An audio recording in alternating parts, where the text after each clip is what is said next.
Wake me up. Wake me up I inside. can't wake up. Wake me up inside. Save me! Call my name and save me from this Song.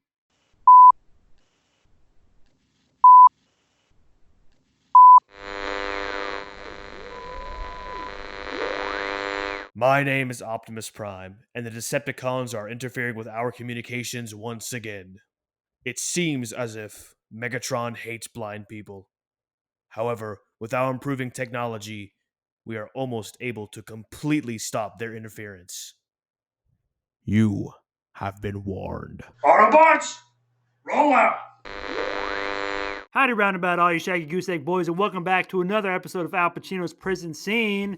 This week I am freshly showered, and with that comes my freshly squeaky clean analysis.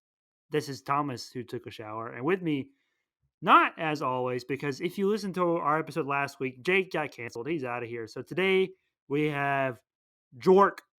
He calls himself York. Hello, my name is Jork. I'm from Sweden. We did. We got him all the way here from Sweden.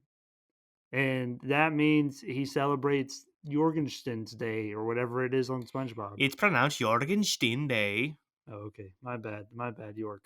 It is okay. I forgive you. All right. Well, canceled or not, I don't know if I can deal with you the whole episode, York. So I think we're just gonna bring Jake back. That is okay. I understand. All right. Good. Not everybody can understand the Swedish. Go back to your Swedish prison that you were here on Reform. Although I am kind of hurt that you don't like the Swedish. Whew. All right, now that guy's gone. All right, I guess we can bring Jake back out of the closet that we locked him in last week. Oh God, I haven't had anything to eat for an entire week. He's back. He Golly. burped. That's how you know it's better him. out than in, I always say, huh? Ain't that right, donkey? Phew.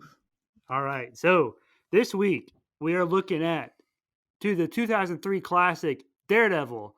And I meant to ask you this, Jake, before we started recording, but I forgot. Did you watch the director's cut or the original theatrical release? I assume the original theatrical release, Okay. but I use my little website, so I don't actually know. Was there a character played by Coolio? No. Okay. Wait, I don't think so. Let me look. I mean, I don't think so. All right. Wait, is that the guy that they arrested or whatever that didn't do it? Yes. Then yes, there was him. Did you see all of his trial scenes? I saw some of them. Okay. Let me look because it's this guy. Because Right? I think either he's cut out entirely of the theatrical release, or he's in one scene in the theatrical release. Yo, I'm gonna buy an autograph from Coolio. From Coolio? Yeah, on Daredevil. Well, because I saw minimum at least 3 of them. Because I saw the first one, the second one, and then the one where he was like, is there a plot line where Mom becomes Wow? I don't know. Like the letters MOM become. Oh yeah. Okay. Then you saw the director's cut. Okay, cool. All right, good. That's good because the scenes that were added in the director's cut honestly don't change the story at all. But I think they flesh out the world and undertone. Wait, so was WoW 68 not in the theatrical release? No, but that's like a huge part. Yeah. Bro, what kind of editor does just this? That guy was mainly cut out, like for the most part. He's a great character. I don't know. I don't know what Fox was thinking back in 2003. Well, do you know what else was released in 2003? A movie? Several movies. No. I do know this. The guy that directed and wrote this also directed and I think wrote the Nick Cage Ghost Rider movie. Oh, cool. Which came out in 2007. Okay, my bad. Spider-Man, Tobey Maguire, original Spider-Man came out in 2002. Yeah, you big old dummy. Sorry. Kyle, you big old dummy. Apologies. I apologize. Please forgive me. All right, so Daredevil recap. That was loud. Oh, by the way, for you shaggy goose egg boys, I am doing this podcast with my eyes closed, so I can really live like Daredevil. Good. Also, I mentioned to bring up this is welcome back to another potentially problematic episode because this time we're talking about blind people. I meant to say that. Hey, you said it, not me. But I forgot. Also, I want to apologize for calling all of you guys C words that read the description. I didn't mean it. But anyways, He's lying. Daredevil recap. All right, it opens. He's hugging a cross and he's bleeding. And he's like, you want to know how I got here? I'm dead. Then we get a flashback and he's a kid. And then he gets blinded. And his dad's like, I'm a boxer, but also I'm taking money from the bad guys. But I'm going to stop for you, Matty. And Matt's like, yay. But then his dad dies. So he's like, no. His dad gets killed. Yes, his dad does get killed for not going down in a fight like he was supposed to. So then we come back to present day before the opening of the film, and we're in the court, and Matt's like, "Hey, I'm a lawyer, and this guy did it," and the guy's like, "I didn't do it," and the judge is like, "Yeah, he didn't do it."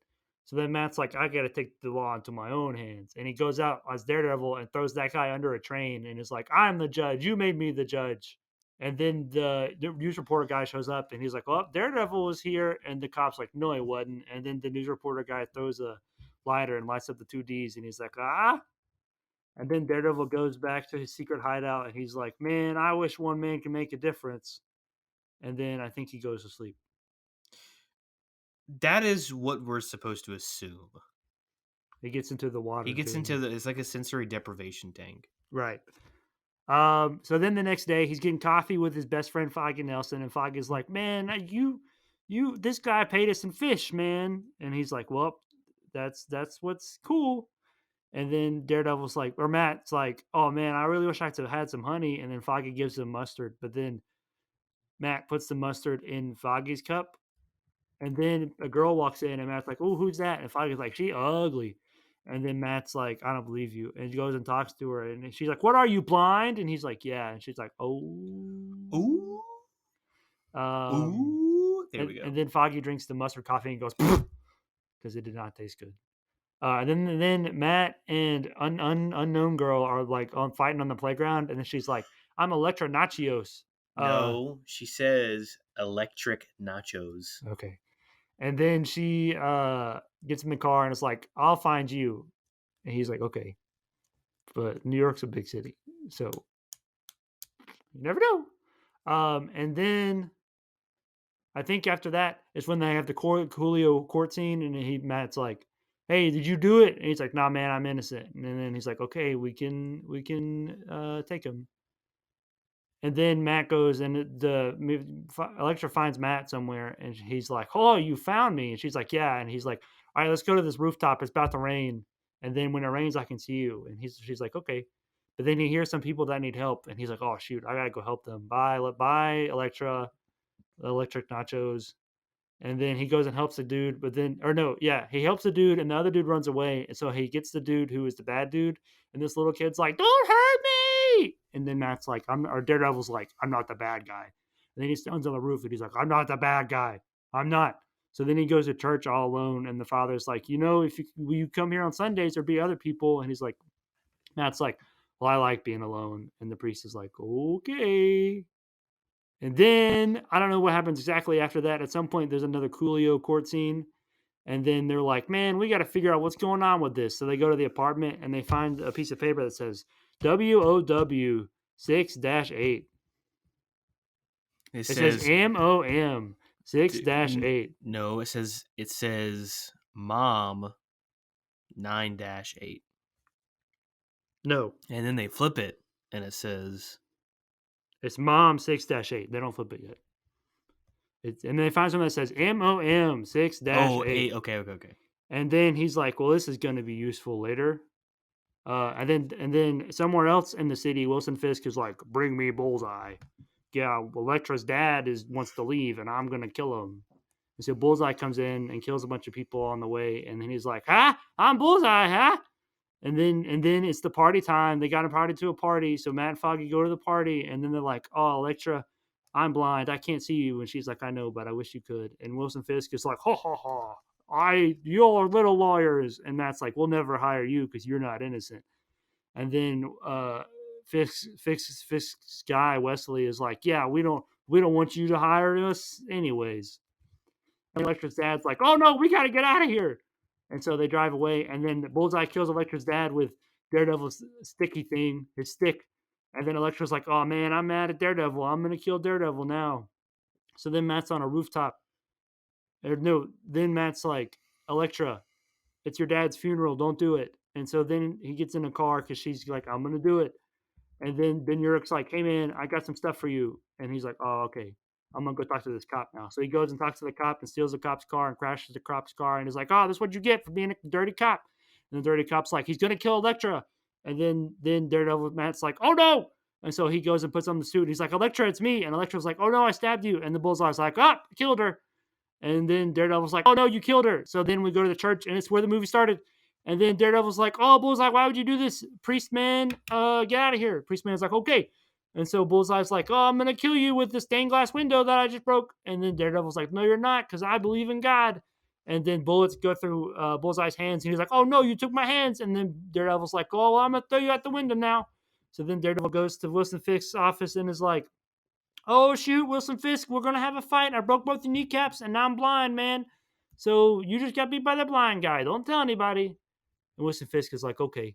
And then concurrently, while that's happening, Foggy realizes that it's not Mom, it's WOW 89, which is the date that the Coolio guy was supposedly killed the girl. So that means Coolio didn't actually do it. And that it was Wesley, the guy who was working for Wilson Fisk, because also the girl that got killed was the reporter guy's informant.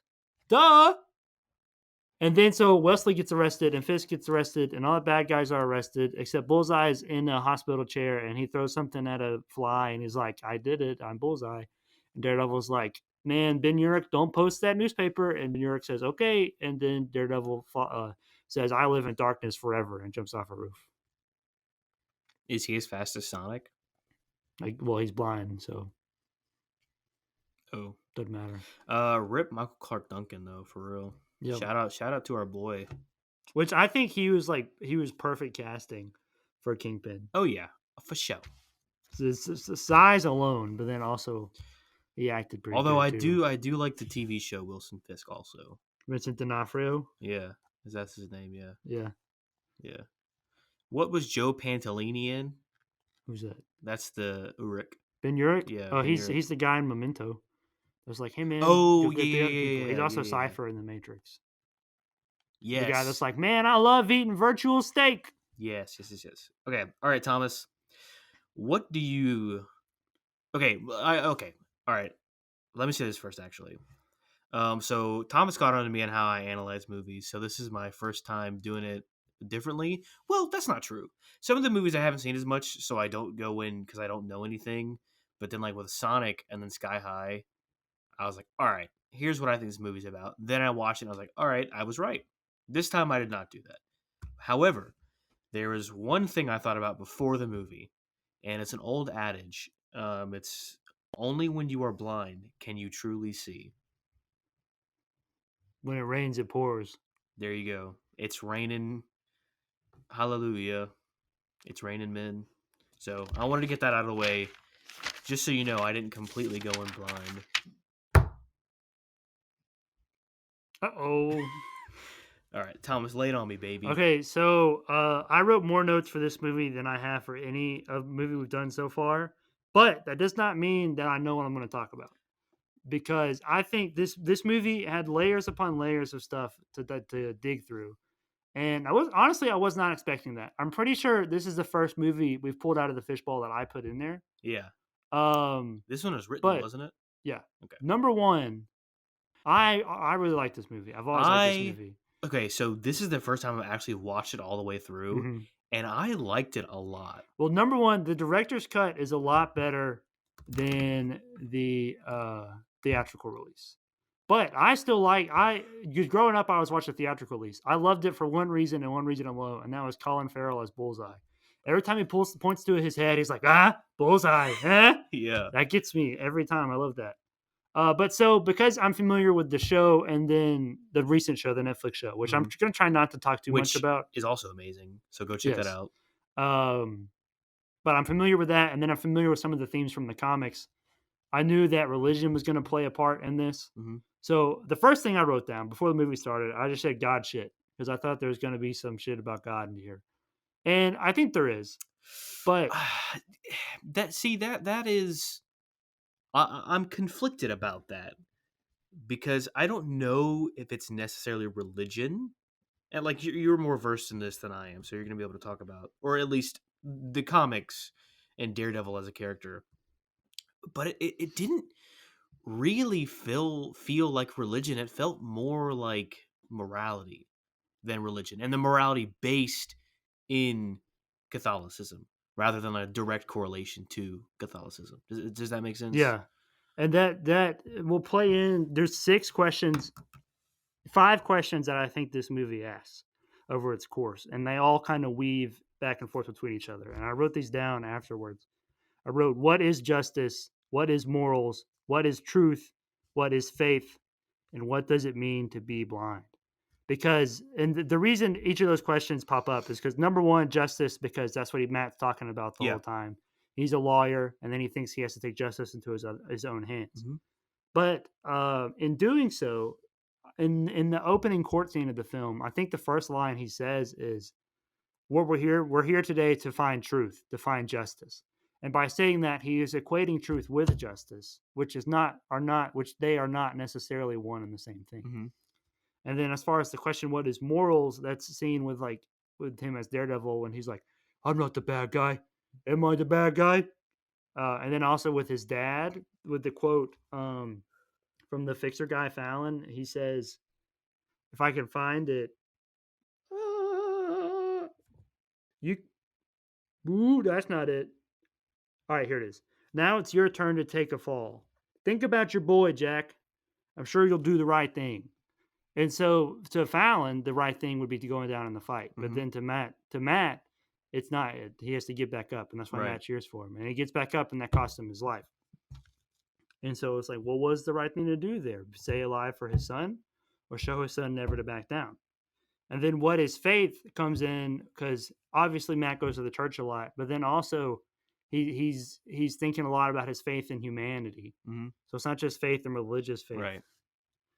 And then what does it mean to be blind? I wrote that down, obviously, because Daredevil himself is blind, but then also, there's the phrase "justice is blind," blind justice. Justice is often depicted like the blindfold. With the blindfold, right? Yeah, and then also I think blind faith is evident in this film also. And there's a few other, and I don't even remember where this was, but I'm gonna see if I can find it. But it was a quote about Cupid and why he's blind. Let me look this up right quick. You can keep talking. I know the myth you're talking about. I don't remember exactly what happened. But with- Whoa! Out of love and desperation, she accomplishes everything and gets to see Cupid and discovers that he is blind because of her oil spill. what? Yeah. Her oil spill. Yeah, I don't know who her is, but that's what happened. That's basically what happened to Matt Murdock. But here we go. there's all those questions in here. But I think the two prominent lines of thematic unity in this film are revenge and rebirth. Mhm. Or we'll just use rebirth. Because number one, Matt lives his whole life because of it, based on his dad's death. Right. And there's a quote close to the beginning of the film where he says, I waited outside for my father. In some ways, I'm still waiting. As in, the dad, that moment sat with him for the rest of his life. And that's why he became the lawyer, because he said, I'm not going to give up on my promise. I'm going to fight for those hold on. I would help those that others wouldn't. I would seek justice one way or another. And so he became a lawyer to try and affect that change. But then there's that question of what is justice, because if justice is like the legality of the situation, then the Casada guy gets off free. Mm-hmm. But then was what Daredevil did justice, because he throws him under the train and he's like, no, I got killed. Well, and then if religion is to play a part, then Daredevil can't be the judge. Right. And then that's even Casada says, who made you the judge? And Daredevil says, you did. Which that's one of the first questions I had, is because Daredevil says that. So does that imply that Daredevil became the judge because Casada was not acquitted, or Daredevil exists as the judge because people like Casada will always be acquitted? And see, I definitely think the latter of those two, for sure. Because in almost this entire film, actually, I think so. What are there? Are there 3 court cases or just 2? Is there just Coolio and Quesada? Or Yeah, are there 3? Okay, I think both those are of the only 2. those, there is in Quesada he's proven innocent, but we as an audience know he's guilty. Mhm. And then Coolio is almost proven guilty, even though he's innocent, until like Matt Murdock steps up and reveals the truth. Right. So I think he exists as justice because the system fails. Yes, and I think that he thinks that also, because then he also has the quote after he stops Casada. He says, can one man make a difference? Some days I believe, but other days I have no faith at all." Or Well, and something then like that. that comes back at the very end. Right. Which, as a matter of fact, I don't actually think he's referring to himself as Daredevil. I think he's referring to like Ben Urich. Like the "We Are Daredevil," like the Spartacus moment. Yeah, kind of. Interesting. Because because the reality is that one man cannot do it. Yes. But let's say that one man is Ben Urich, who publicizes these stories. He has a far greater reach than Daredevil does. And I want to give you a little parable right quick. Or not a parable, but a story. So there's a kid walking along the beach where a bunch of starfish have washed ashore. And like they come in with the tide. Do you know what I'm talking about? Did you have to read this for a class? No. I had to read this for a class. No, I just know the story. And he is throwing the starfish back into the sea one by one. Well, an old man comes up and says something along the lines, you can't save them all. Or you can't make their life, you can't make each of their lives better. You can't save them all. And the boy's like, well, I saved that one. And so the lesson of the story is like, even if you change one person's life, that's enough. And so I think it's kind of the same in this situation, which means it could be Daredevil. Because if Daredevil saves that one person, well, then it was all worth it. Right. But then let's say it's Ben Urich. Well, Ben Urich is just one person, but he has the ability to change the lives of many people at once. Right. And so let's say it's him. Well, then maybe one man can do it. And so that's why I think it's him, not Daredevil. And that's one thing I wrote down somewhere. Is that Daredevil asked, can one man make a difference? And I said he can, but only if Daredevil is inspiring others to do so. And Right. for the most of this movie, and even at the end, he says, I'm always in darkness or whatever. He operates in the shadows. So if he's in the shadows, then no one's going to be able to see what he's doing, and he won't inspire anyone else. Well, and then let's bring the topic of justice. What he's doing is technically illegal. Right. Against the law. What Ben Urich is doing is not. Yeah. So that is proper justice. Quote unquote. Like, you can say that that's proper justice. Right. Now, right, the law, the judicial system doesn't work, but the press does. And that's another thing about justice is Matt's whole thing seems to be about innocence. Right. And I was noticing this throughout. Like, there's a few times where he brings that up. Mhm. There's the thing with Fisk, I think I mentioned already. But then there's also, he says they only take clients who are innocent. Right. But this whole desire to help the innocent appears to be created by the death of his father. But his father was definitely not innocent. That's His father true. was guilty of working with Fallon. That's true, but he did make the change. Yeah, I guess. If you're going I to make guess the so. world a better place, then take a look Right. at yourself and then make the change. Lego Batman. That's right. But yeah, he made the change, and then when he was killed, he was innocent. Right. At that moment, he was innocent. Another thing is Elektra's dad, Mr. Nachos, Nicholas Nachos. Mm-hmm.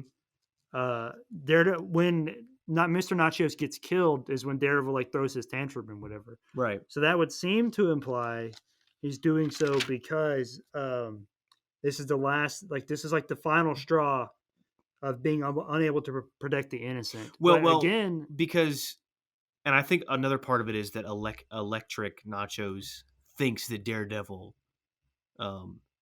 killed Daddy Nachos. yeah, Which is interesting. I'm just not thinking of that he's fighting for the innocent Well, in this situation, Daredevil is also innocent, and he, like others, like Coolio, is being wrongly accused. Mm-hmm. And then I wrote down somewhere evidence does not equal truth, because according to the evidence, Daredevil is the one who killed Elektra's dad, Right. but it was Bullseye who threw it. And then also I agree with you that it's because of Elektra, because I wrote that Nicholas Nachos was not innocent, so that arguably cannot be why Daredevil is upset. But he's upset because of his emotional attachment to Elektra, and thus Elektra's father. He wants to protect Elektra's father for Elektra. Right, and I think that also plays a part in one of the major conflicts that Daredevil himself is going through. Like, am I the bad guy? Right. And like I just said, in this situation, people are perceiving him like that. And so it's one of those things where, if you say something to yourself, eventually you'll believe it. But then there's the other side of that. If people say something enough about you, you'll also believe it. Right. So he's saying he's not the bad guy, but then people, or at least one other person, do think he's the bad guy. Right. And in the scene where he's saying that, it's right after. This is immediately following the scene in the rain with Elektra. But then a little kid is like, "Don't hurt me." So that goes back to like the inspiring thing I think I was talking about. Isn't that that's right before he does the "I'm not the bad guy" Yeah. thing, right? Okay. Because Daredevil's supposed to be a hero or whatever, but if everyone fears him, Mhm. then is he really like the good guy? Right. And then also immediately following that is when he goes to the church and the father's like, community is good, Matthew. And this movie I feel like is very poetic in many ways, but there's just so much happening all the time that it's hard to like lay it down. But for instance, there's this theme throughout the movie that's pretty like on the surface. That Matt is not emotionally available whatsoever. It's seen, Foggy says that pretty flatly, I think, and then it's seen. Do they call him Foggy in this at all? No, they call him Franklin. Okay. But in the comics, he's called Foggy. In the other show, he's called Foggy. Because I wrote down Foggy. That's Yeah. just what I know. Which is Jon Favreau. Right. Shout out to Jon Favreau. 5 years before Iron Man, Mm-hmm. and then, yeah, That's I just where did it a all little started. karate pose. Exactly. Oh, and then the scene with the voicemail that Matt's, I get, supposedly like whoever he was dating, I Right. assume, is like, "Man, you're never here when I wake up. Where do you always go at 3:00 in the morning?" Because I actually thought that when Electric Nachos walked in, that's who it was, Mhm. and then I was like, oh, that's not who it was. Right. Yeah, it's just some girl, I guess. And then the father says that. So then there's that whole thing of Matt not being emotionally available. And then even before they decide to go to the party, he's like pushing Elektra away. It seems like because he thinks that she couldn't handle him being Daredevil, or maybe he's scared, like he can't get attached to people because of what happened with his father. I don't know, something along those lines. But then I think when Elektra's father dies, that all kind of falls away because Matt has to reckon with his emotions. Mm-hmm. Well, And because it all now comes he bubbling really does have to take responsibility. Like, if he truly does want to be with Electric Nachos, then, like you said, there's this reckoning that now he does not have a choice but to reconcile with her. Right. And at this point, I'm going to bring up the movie Chasing Amy. Have you seen that? Dude, Chasing All right. Amy, I love Chasing So that's Amy. another movie starring Ben Affleck. Also, Kevin Smith is in it. Kevin Smith has a role in this movie as well. However, he's not in the theatrical cut. As who? Who's he? He's like the doctor guy, at the morgue. He's like, I found the $20.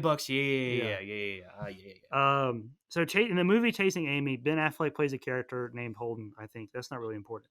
But the reason I wrote down Chasing Amy is because in that movie, Silent Bob tells a story about this girl he once knew named Amy, and Amy had done things in the past that Bob felt like he wasn't on the same level as her, so he acted irrationally and made Amy leave him.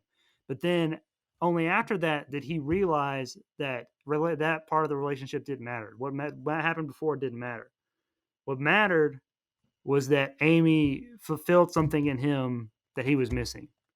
And ever since then, he's been trying to find that thing. He's been chasing Amy. So I was trying to figure out what it was that Matt was missing in his life because arguably Elektra is supposed to fill that in, and it is shared trauma, which I have stuck in my head from one thing you said one time on this Oh podcast. yeah. You know what it is? Yeah, from Stranger They Things. got the real shit. Shared trauma. And that's almost blatantly evident here. However, it's also could also very easily go over one's head. I don't know if I completely agree with that.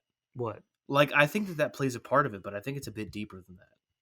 That what he's You missing. don't agree? Oh, okay. I think it's a bit deeper than that. And this is a bit arbitrary because I don't think it plays a role to the bigger topic we're discussing here. But I think, moreover, what Matt is missing is a deep and like substantial relationship, because he is so tied to his cause that and this is like evident in all superhero films, is that Matt Murdock does not believe he has the time for this, and also it's possible that he doesn't think she'll be safe. Right. But his life is being consumed by quote unquote justice, and so because of that, he is missing that relationship. But I do agree that what connects them deeply is shared trauma. So I'll agree to that. And the reason I say shared trauma is because it's revealed at one point that Elektra's mother was killed in front of her at a very young age, much like Matt's dad was killed in front of him.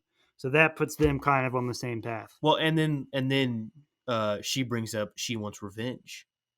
Not yet. Well, she does. But that's after her dad dies, not because of her mom. Oh yeah. Sorry. So and then Fisk has her dad killed, which is revealed at the end of the film. Fisk is actually who killed Matt's father, Michael Clark Duncan, in the flashback. So then that like aligns them even more. And then at the funeral scene is when Elektra's like, "I want revenge." And then Matt, knowing what this is like, is like, "Hey man, that's not the right path to go down."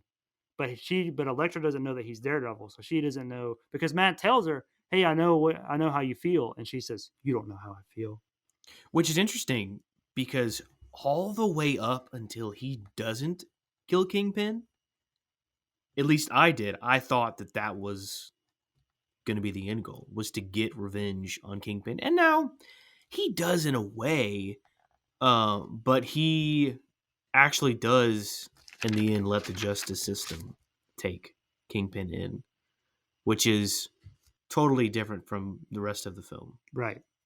So since you brought that up right after the funeral scene, now I'm going to go into this long spiel that like starts here and ends here. In my notes.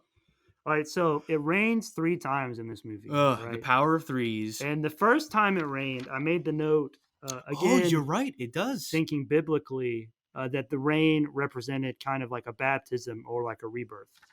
So the first time it rains is clearly the rains. If you said Daredevil, the rain scene, this is the scene people would think about. When Daredevil's like, "When it rains, I can see," and then it rains, and Elektra's face is all sparkly and stuff, and he's like, "Wow." But then he hears the kid screaming, and he's like, "Oh, help me!" All right, so this is what I wrote down. Hopefully, it makes sense. It rains 3 times in this film, and each time signifies a different point of rebirth for Matt. The first time is when he sees Elektra, but has to leave to save someone as Daredevil.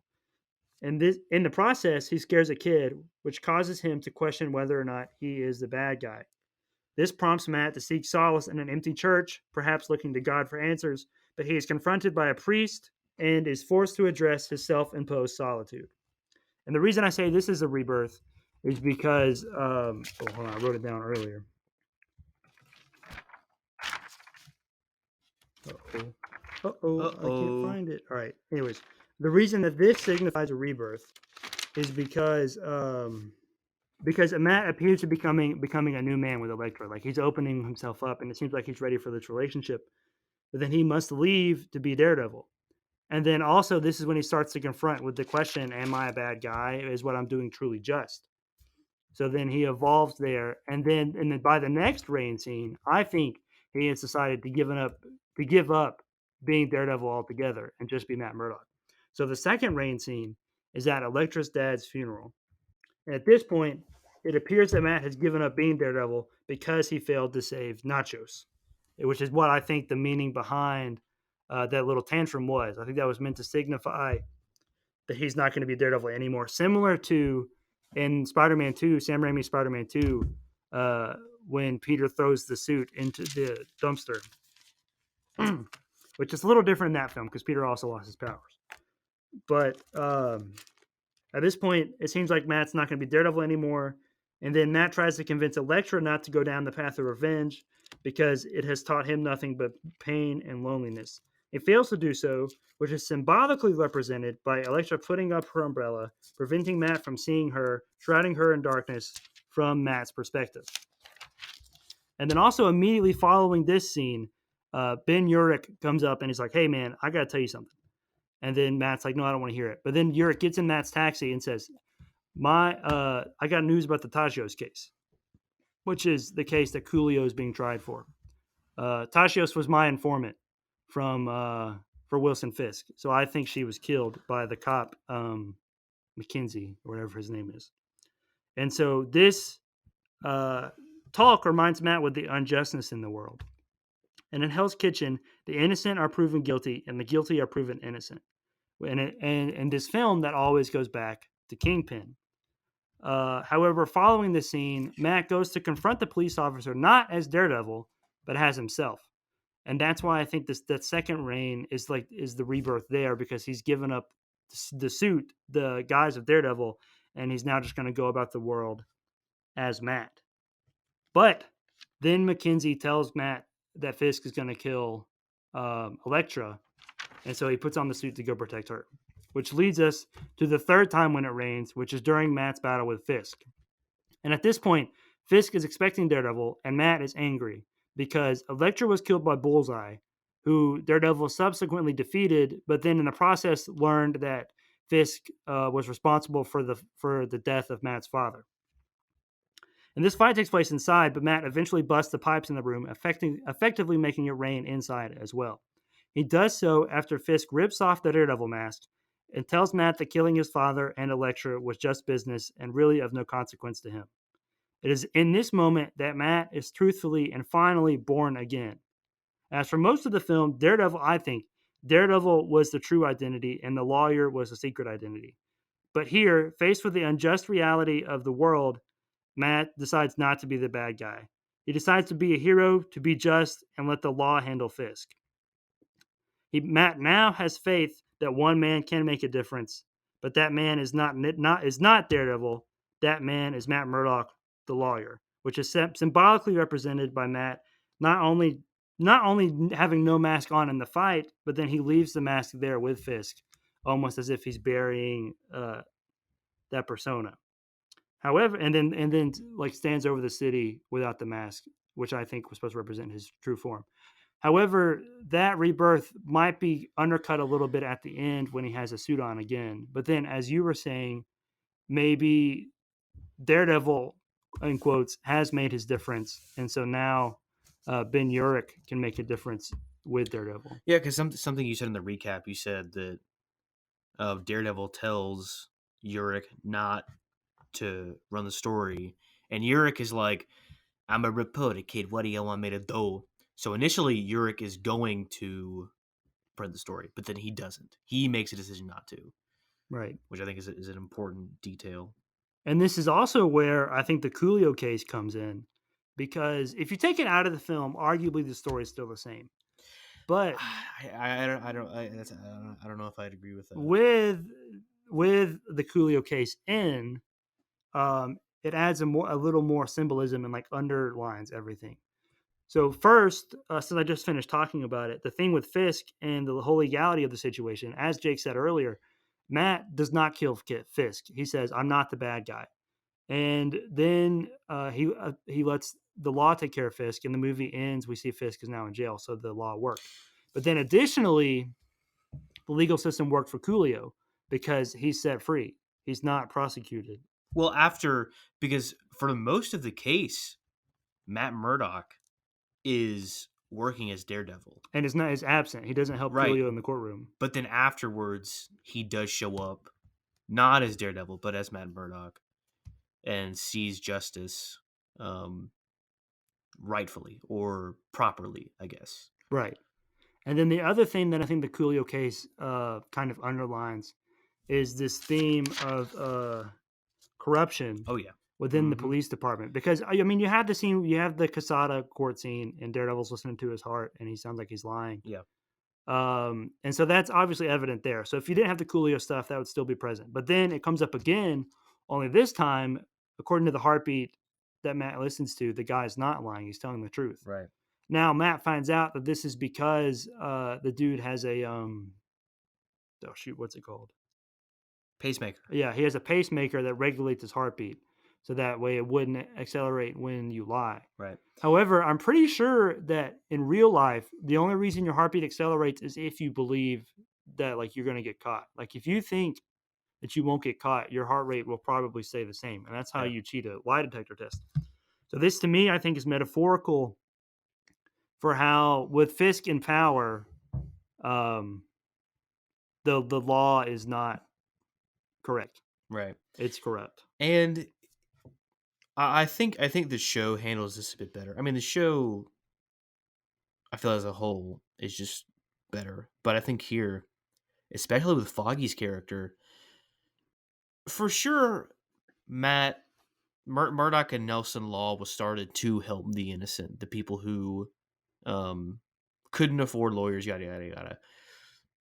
But Foggy, several times over, makes note of like how they need money, Right. which is true. It absolutely is true. But then Matt rebuttals with saying, "We're not in it for the money. We're in it to help people." Which is why I think this corruption goes so much deeper than just like the people in charge. It like runs through the city. And Yeah. the system in its entirety. The system is made to make money, not to help people, which is why Kingpin says it's just business, because it really is.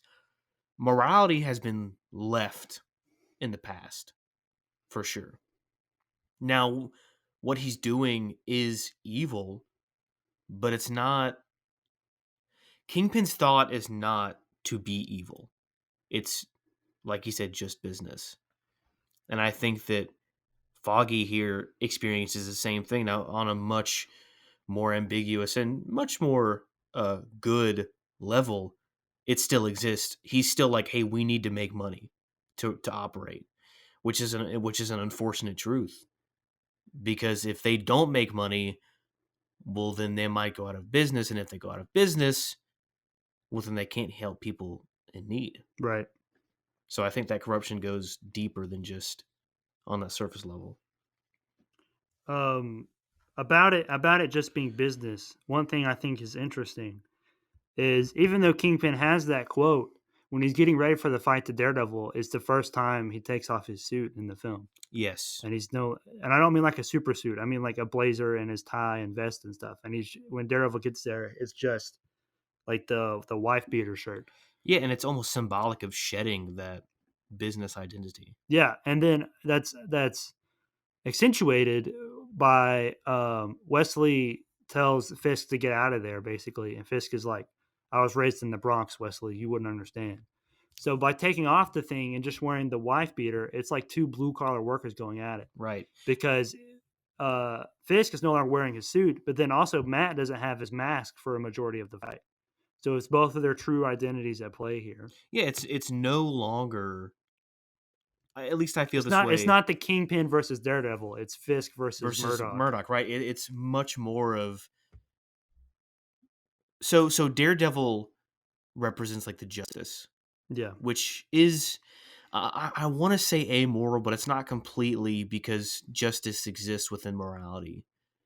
Right. But it almost is like justice. And again, I go back to the discussion we had in short screenwriting, is that justice and law exist above morality because it's what society deems moral. And then Fisk represents like the business evil. Right. And it doesn't become about justice and business anymore, because Fisk says, I'm from the Bronx, which I'm not from the Bronx, so I don't totally know, but it's more of like not a principle fight, but like a man-to-man fight. Right. He's got to prove that he's a man, I guess, is what I'm trying to say. And then about I agree with you about the morality thing. Foggy brings up this idea of a moral vacuum, which apparently they teach you in law school. I don't know if that's a real thing or not, but the way Foggy describes it is the moral vacuum allows you to represent people who are not necessarily innocent. And he says that Matt lacks a moral vacuum, and that's very interesting because he does, but then also he has no middle ground of morality because like in the courtroom he's all by the books and all this stuff, but then that's immediately I'm talking about like the original courtroom scene with Casada is immediately juxtaposed with Matt as Daredevil, and he's on the complete opposite spectrum of morality and of the law because not only is like you said being a vigilante illegal, he straight up murders Casada, Yeah, he does. Well, kind of. yeah, and I wanted to bring this up too. Is that when he throws Bullseye out of the church, I think Matt's intention was to kill him. Yeah. Now, granted, he I also doesn't wrote die. down that he lands on Yurik's car, Mhm. and that might be symbolic of something. I don't know what. I'm but sure. I mean, I'm It feels sure. intentional. I'm sure it is. It's like I feel like it's just part of like the truth and like the story being. But I whatever. also felt that the scene where Yurik's glasses is like the flaming DD is reflected on his glasses. Mhm. I feel like that was also symbolic of something. I do So want it could to talk be about that imagery. that paired with Bullseye falling on his car could just be that Yurik gets so wrapped up in these things, Right. like it's inescapable. Right. Because when I was thinking about this, the image of him looking at the fire DD, he's like transfixed by it. It's almost as if like he's controlled by it. I'm looking up another quote. Okay, but what were you were about to say something about Yurik, or you said you wanted to talk about that imagery? I do want to talk about that imagery. But I've got to find. I've got one Bible verse and I'm looking for another one.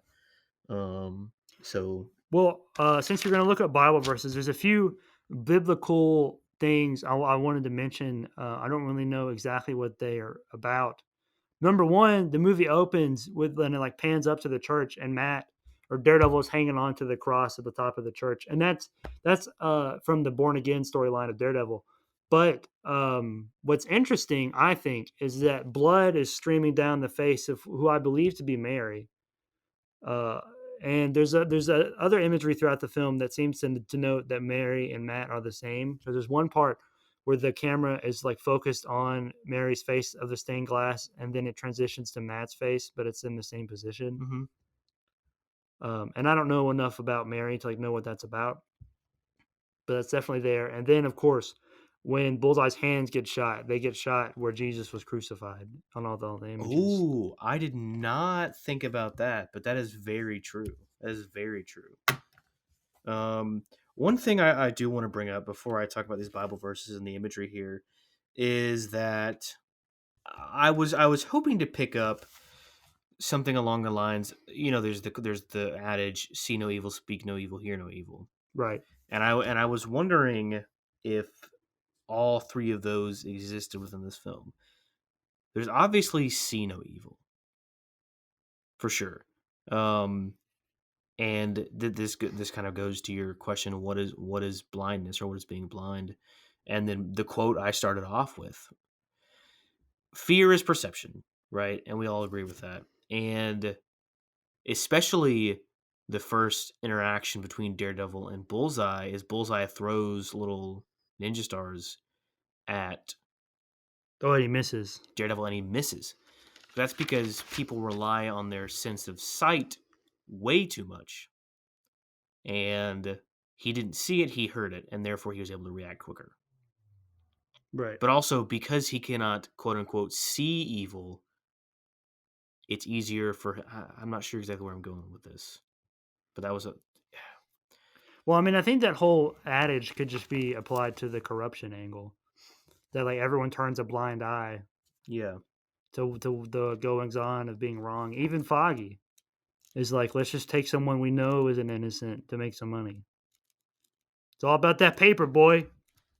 Well, and then like I was wondering, like, well, is there a person that doesn't speak evil? Is there a person that doesn't hear evil?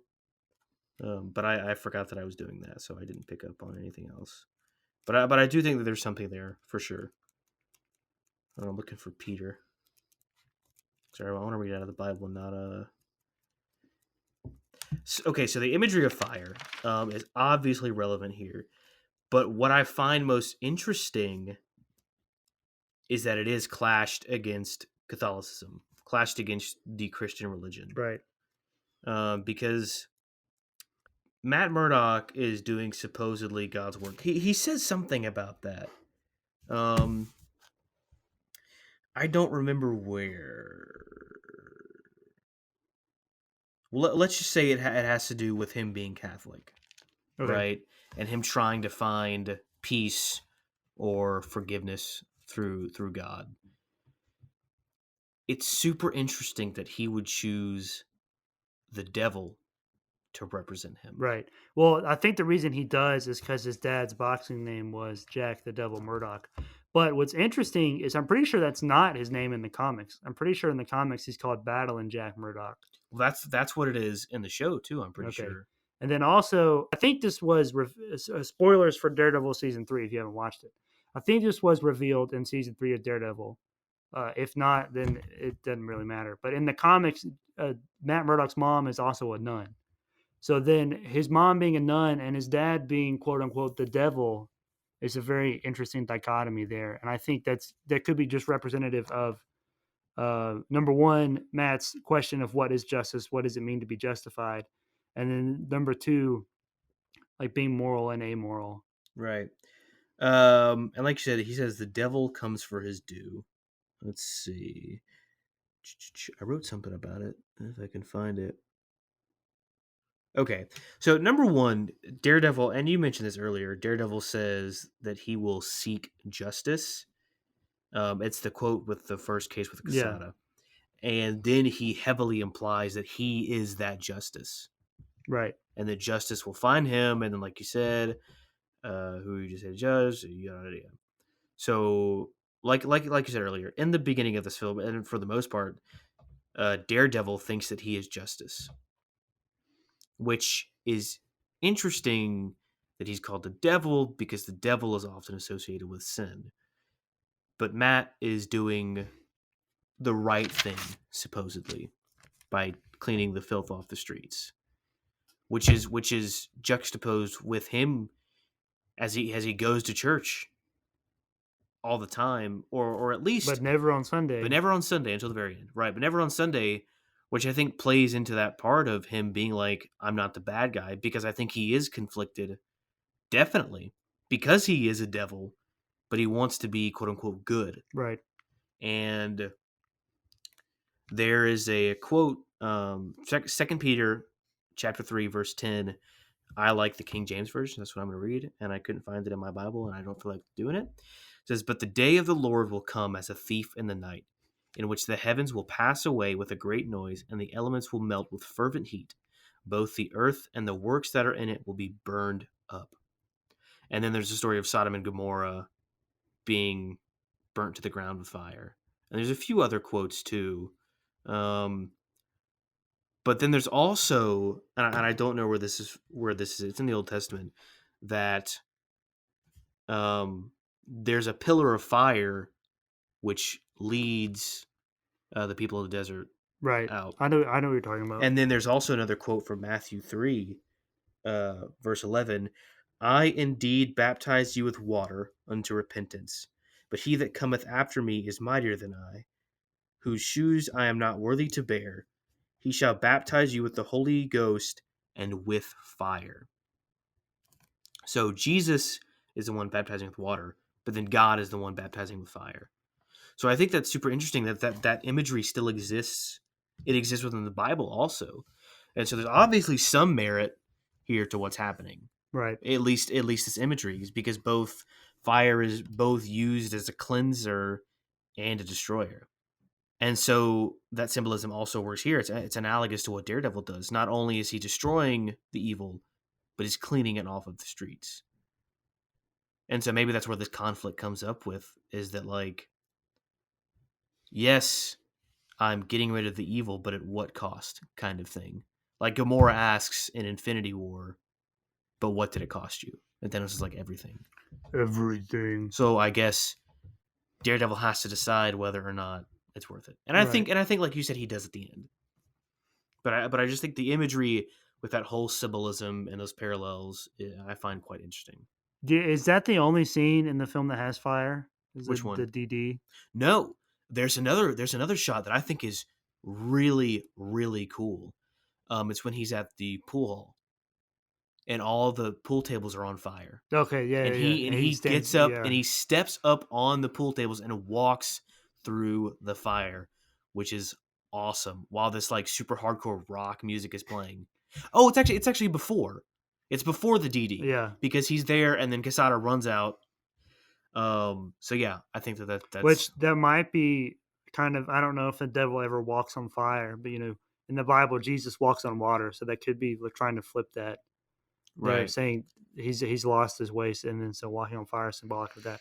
One thing that has always bothered me about this movie, though, is why would Daredevil take the time to write a DD out in gasoline? Because it's cool. He's also blind, so how did he know how to write a D? He just knew, man. He just knew. Oh, So that's true. that's Why would you say that to me? So that has always bothered me, but I think it's very clearly in the film because of the reasons Jake just laid out. And speaking of sin, there's one thing that Fisk says to Bullseye, and I think comes back to bite him in the butt. Is he says, "You know what they say? Too much pride can kill a man." And then I think that's Kingpin's fatal flaw. Number one, pride is one of the 7 deadly sins. Mhm. So that's obviously biblical there. And then I say Matt lets Kingpin live for a few reasons. One, he's evolved from the man he was at the beginning of the film because of Elektra. His faith has been restored, and he knows that he is not the bad guy. But not being the bad guy is a conscious choice that one must make every day with every action. Secondly, Matt knows that Kingpin will not tell anyone who he is because Kingpin is too prideful to allow anyone to know that he was beaten by a blind man. And so and interestingly, the quote says, too much pride can kill a man, but Daredevil let him live. Mm-hmm. And arguably for Fisk, that's a fate worse than death because now he has to live the rest of his life knowing that he lost to the blind lawyer from Hell's Kitchen. But I think, and you said this, but I think that truly is finally an act of true good. Right. So I believe that everything is gray, but that might be on a general sense. If we take, and I'm just thinking about this now, so I haven't thought about this at all yet. But if we take any given situation with all the evidence, then there is a black and white. Right. And for this instance, Daredevil did the white. I'm not exactly sure why I was bringing that up. Talking about truth, truth is supposed to be objective. But historically, because I made this argument in a class one time, and my teacher was like, no, historically, truth changes over time. At one point, it was true, and based on the facts that we have, at one point, it was true that the Earth was the center of the universe, and like everything revolved around us. Mm-hmm. But then people found out, they're like, hey, we go around the sun, and everyone was like, oops. Well, so then that became the truth. And then it's like the Earth, we used to think the Earth was flat, and then we went to the moon, and we were like, hey, this is a ball. And they're like, oops. And they obviously knew the Earth was round before that. But and see, this is difficult because I've been talking to Kyle about this, about the idea of an objective truth. And I've been struggling with whether there is or isn't. But with the argument you presented, there is an idea of what we believe to be true, mm-hmm. and then there is what actually is true. Right. Now, I don't think humans can comprehend objective truth, at least as we are now, in its totality. But I do think, and this may change tomorrow, but I do think that there is an objective truth. Right. There is an objective truth that the Earth is quote-unquote round. Now, just because we didn't know that was the truth doesn't mean it wasn't the truth. And the same thing with the court system, which is a huge part of this, is that the quote-unquote objective truth is that Quesada was innocent. Right. Now, the real objective truth is that he wasn't, Same goes for Coolio. Objective, quote unquote, truth was that he was guilty, but the real objective truth is that he wasn't. And the same applies for the idea of black and white, good and evil. In every situation, you can grind it down and reveal the objectivity in a situation. Right. Now, I could be completely wrong about this, but at least, and it's the same thing. Like I think I've talked to you about this. Maybe it was Kyle, but the idea of pinpointing plot points in a Yeah. film is that like you can say a sequence is a plot point, like the one we talked about, the climax of Star Wars, is that it's the sequence in the trench run. Yes, that sequence is the climax, and Kyle would probably disagree with me, but the actual climax, if we were to pinpoint it down to a very, very specific moment, would be when Luke presses the trigger for the proton torpedo. And blows up the Death Star. No, when he pulls the trigger. That's the climax. But that sequence, yes, but that moment is the climax. Because up until then he can turn away, but when he pulls the trigger, that's it. And I think the same goes for objective truth and objective morality. Is that when you grind it down to its core, there is an objective truth, whether or not we know what it is or not. Right. That's a tangent. Okay. But about what you were saying about Coolio and the Quesada case, that's part of why I said that this movie is is really poetic in a way, but then it gets bogged down with everything else because you have the Quesada case and the Coolio case. Quesada case opens the film, Coolio case finishes the film in a way. And they both showed that it's the dichotomy, like this one went this way, this one went the other way. One was false, one was true. And then you also have the parallels that I mentioned earlier of Daredevil and Elektra and their relationship with Fisk. Then also, I think I'm glad you brought up the plot points because this is, in hindsight, this is what I think. If I actually tried to plot it out, I could come up with a different result. But I think that Elektra indicates each of the plot points in this film. Plot point 1, I think, is when Elektra first shows up in the cafe. Okay. The midpoint, I think, is when Elektra's father dies. And then plot point 2, I think, is when Elektra dies. When Elektra dies, okay. And then the climax is obviously when he's fighting Fisk. Right. But arguably, he wouldn't have gotten there without Elektra's involvement or what happened with her father. Oh, I absolutely agree. So 100%. Also, one thing I think is very interesting, and I don't really know what this means, or if my brain's just overthinking it. When Matt's like doing his flashback thing, talking about being a kid, he says, "I was the boy without fear, and the city was my playground." And then later, him and Elektra fight on the playground. So Yeah. I feel like that was intentional, but I don't know what that has to say. So something I forgot to bring up is that there's this random, supposedly random flashback when he's a kid and when he's first being taken in by the church. Which that's also not in the theatrical cut. Is that Which is why I think this director's cut adds more meaning and like fleshes out the world. There's a silhouette and of a nun and Matt is holding probably what is a rosary, but he's holding the cross. And then the nun leaves and he loses his hold on the cross, which I think is Do you symbolic. remember when that scene happened? I don't. I'm pretty sure it's when he was going into his When he's going sensory to sleep. sensory deprivation. I think it's in between that and the scene at the cafe. When Foggy's like, when Matt's like, "I need some honey in my tea."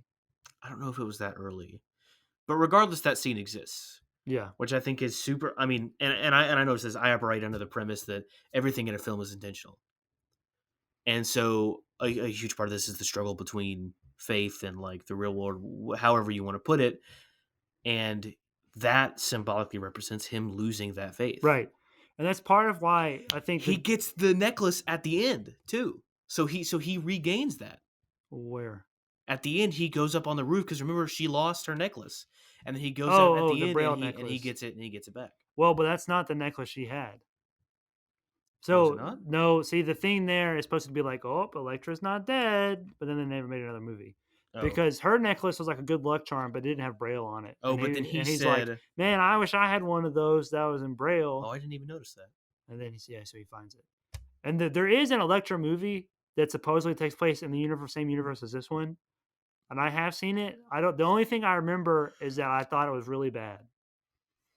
So, came out in 2005. I'm pretty sure. The last thing I want to say about this is the last quote that I want to bring up is Matt says, "Evil always survives with the help of evil men." Also, originally that Bullseye scene was a post-credit scene in the theatrical cut, but I think it makes more sense having it in the film like it is. Well, it's kind of a post-credit scene, is it not? No, thought- it's in the movie during that voiceover. Oh, okay. Well, he says that, and I've always kind of understood like the scale and everything with justice being blind and all that and having the scale, but I think this really made me truly understand it. And maybe that sounds dumb, but I understand like good must fight evil to keep the world in balance. But then I was like, oh, so good. I always thought that evil arises, and that's what balances things out. But now it's the opposite. Is that evil always exists, and the good is what comes out to fight the evil. Right. And that's Well, that's what I wanted to say about I that. think that's kind of what happens in Star Wars, because like you have Darth Vader, and then Luke comes, and then like in the well, never mind, because in the prequels it's the opposite. Right. The bad comes to outweigh the good. Right. Or even it out. But also another quote from that final voiceover is when Matt says, "As for Daredevil, soon the people will know the truth. This is a city born of heroes, and one man can make a difference." The reason I mentioned that quote is because he says that it is a city born of heroes, which means that the city itself comes from heroes, not that heroes come from the city. And I think that's an interesting distinction to make. I agree, and I think Fisk, and like I said earlier, Fisk represents evil. Right. Well, and maybe not, but he represents the corruption within the city, and he is at the top, and he is bending the will and forcing people to do what he wants them to do. And so the heroes, it's their duty to escape that, Right. and rise against it. So he's right. It is a city of heroes, but those heroes are being oppressed, and so it's Well, it's not a city. It's a city born of heroes, not just a city of heroes. Okay. Which that might seem like a minor distinction, but I think is important because No, it says, no, I agree with you. I think that is an important distinction. But I have to change what I'm thinking now. okay. Well, then that's also I think in response to one of the quotes that opens the movie, or he says something like, "I grew up in Hell's Kitchen. The politicians and the developers call it Clinton now, but a neighborhood like everything else has a soul, and souls don't change with a name." And that is mentioned right before little kid Mac gets beaten up. So it's implied that the soul within Hell's Kitchen is that evil is always going to be evil. But then by the end, I feel like Matt's saying the soul is that good will always exist to fight that evil because of the born of heroes quote. There you go. There it is. All right. One more thing I want to mention is that I don't know if he's Irish in the comics, but Bullseye is Irish in this film, and I was wondering if that was somehow commentary on the Irish Catholics, since They fight in a Catholic Daredevil church. is Catholic, and that Irish Catholics is like a thing. I don't know anything about Irish Catholicism versus regular Catholicism, but that was an interesting distinction, I thought. There you go. All right. That's all I got. Okay, well, I don't think anything blew up. Wrong. The motorcycle blew up. In the bar, No. Bullseye's when- motorcycle? Yep. Oh, yeah, I do remember that. Finally. There we go. That's 3. There's an explosion. That's a 3. Although nobody blows up, so I might give it 2. Well, we don't and a necessarily half. see Daddy's body. Daddy could have blown up. Yeah, we do. Do we not? I don't think so. Because he gets stabbed. Yeah, but then the thing blows up after that. Oh, true. We don't. We do not see the body. 2.5 is what I'm going to give it. Okay, 2.5 out of I'll 5. get down with that, I Yep. guess. Okay. This soundtrack was bopping for sure. It's very much an early 2000s movie. You got that hard like grunge rock. Also, one thing that's really funny is "Bring Me to Life" plays. Yes, I wrote that down. Electra's training, and then she dies. So I thought that was pretty funny. Intentional. And then she gets resurrected, although we don't see it because the next second movie never got made. But it happened. Yeah, So it was bringing her to life. right. But she had to die for that to happen. Because only you can only be reborn when you die. All right, Shaggy Goose Egg boys. Oh, okay, that makes sense now. See, I said so. The second reign was not a rebirth. Second reign was the death of Daredevil. And the third reign is the rebirth. Yeah, because like the first reign was when he started to question, and then that's when he gets rid of Daredevil. And then the second reign is like, okay, Daredevil's gone, but then the third reign is like, all right, but we need Daredevil. No, we need Matt Murdock. Yes, but I think now it makes more sense that like the first one getting rid of Daredevil, and the second one was Matt trying to be Daredevil without being Daredevil, like without the suit. Yeah. And so the third one is like, no, Matt Murdock's the guy, but Daredevil's got to also be the guy. And there you go. But Bring me to life. All right, Shaggy Goose Egg boys. Make sure you give us a little rate, and then make sure you subscribe and do all that stuff to help support the podcast. If you have seen Daredevil, this movie, let us know on the Twitter at PacinoPod if you like the show or the movie better. I don't know. Because I think this movie is really fleshed out more than a lot of people give it credit to. I like the movie, but I do think that it feels like it's a condensed season of a TV show. Because so much happens in this film. So let us know. And then make sure you email us any recommendations over at PacinoPodcast. Although I will mention the first season, at least, of the show is also very much about that dichotomy between Fisk and Matt. And email us what dichotomy means. PacinoPodcast@gmail.com. Sauerkraut? Down sauerkraut. Oh, did you know the only reason Ben Affleck did this was because he wanted to play Batman? Oh, I forgot to bring that up. Oops. I'm Batman.